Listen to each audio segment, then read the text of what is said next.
ci yéen kay dañ ci ànd ak El Hadj Assane Gueye. observateur xëyee nataalu président de la république ak waaxu wu dëgër wa yéene kaay bi ne doxin beneen la jógtee ngir yëf ya bar gën a gaaw gën a ànd ak résultat yéene kaay bu groupe Futurs Médias ne ba fi coowal Ousmane Sonko ak Adji Sarr jibeeg léegi ak fitna ga mu àndaloon président Sall daa soppi na muy jiitee équipe ba ci wàllu management tey la gën a may gët ñu ne dossier ku ca ne na ko noonu it fa nga ca toll ak la nga ca def yéene kaay bi jàpp ne tey la gën a wax it ak askan wi mu mel ni yëf yi ak yeewu da caa am fenn fu gëmmoon wàllu politique it gis na ni parti bi APR war na gën a yëngutu te joxe na ci ndigal yéene kaay bi ne looloo waral meeting yi nu fi dund fan yi ci ginnaaw ak yedd ci responsable yi Benno Bokk Yaakaar ak APR ci gox yenn ci Sénégal wàllu politique ba tey xëccoob toogub Ndakaaru Sud Quotidien ne yëf yi dafa mel ni combat bële ya lay doon maanaam wàcc bees ya ndax mbër yañ fi xamoon ci jamono ku ci mel ni Khalifa Ababacar Sall wala Amadou Ba seeni rëq-rëq ci wàllu politique daa mel ni ku leen ci génne ci rawante gi yéene kaay bi de Barthélémy Dias la nu fi gis jamono yi ci waajal gi ak ku mel ni Abdoulaye Diouf Sarr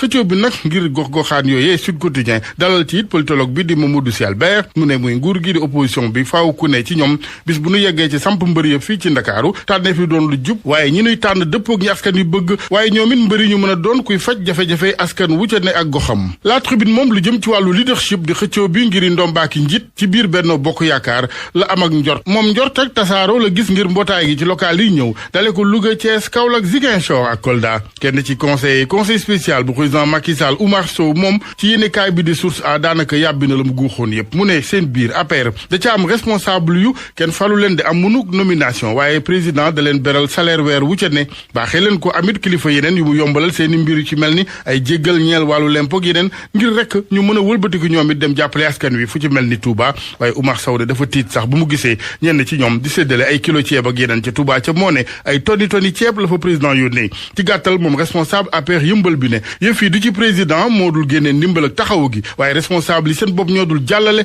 maanaam dañuy daal di ràcc jëmee seeni poos ñoom politiciens yi Sénégal nag seen gis-gis soriwul weesuwul seen cati bakkan kàddu la yu Valdiodio Ndiaye membre société civile bu Sénégal ci yéenekaay bi di L'As meeting yi fi Benno Bokk Yaakaar doon amal fan yi nag moom ñàkk ñorok politique de maturité rek la ko gisee leneen nu mu gisee moom Valdiodio Ndiaye ba tey ci yéenekaay bi di L'As mooy président de la République dafa war a amnistier Khalifa Ababacar Sall ak Karim Meïssa Wade ñu waxtaane coowal garab ak jumtukaayu l'hôpital yi douane Sisir ca Patte d'Oie enquête xëy ne gaañaa ngay joxante bal ba rek ku ne naan sa morom yow a professeur Yéri Mbagnick Diop di njiital direction pharmacie ak médicament ne ñoom ci seen bopp ñoo def lu gëstu bi di inspection bi waaye avocat ki gën a ràññeeku ci ni jàpp moom Maître Aladji Diouf la mu gis mooy bagage yi amuloon benn garab waaye ay jumtukaay kër docteur professeur Diop ne déet amoon na kay ay garab ci Vox Populi Maître El Hadji Diouf xam la ca ne yëf yi du yomb rag ba jeex rek lay doon combat gladiateur ndax dafa gis ne tooñ gi nu tooñi kiliyaanam moo rëy ministre de la santé bi wax waxi crime mu ne ëpp na crime amul ca nag dëkk na leen duñu ko mën a woon fenn mu ne fu nu gis ay faux médicaments libération ne Aladji Diouf la mu fàttee wax nag démb mooy garab amoon na fa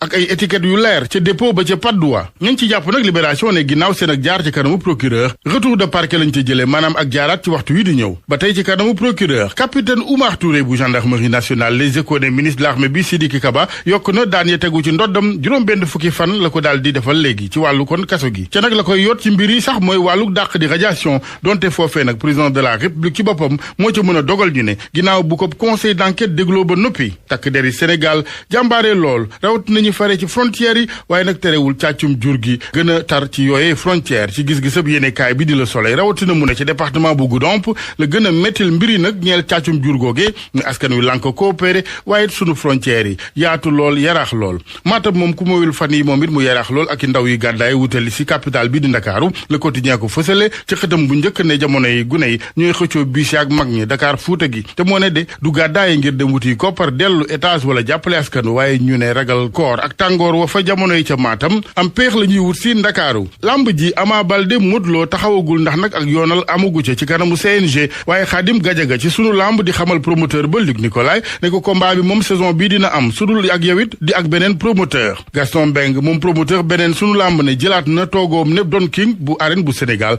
ak juróomi affiche yu mu taxawal guy gi moom ci sunu lamb diggam ak rëg-rëg mu ne terewu ko nelaw benn yoon ca nag su bis baa ci benn minute la koy daan su arbitre di siffler muy dox ci kawam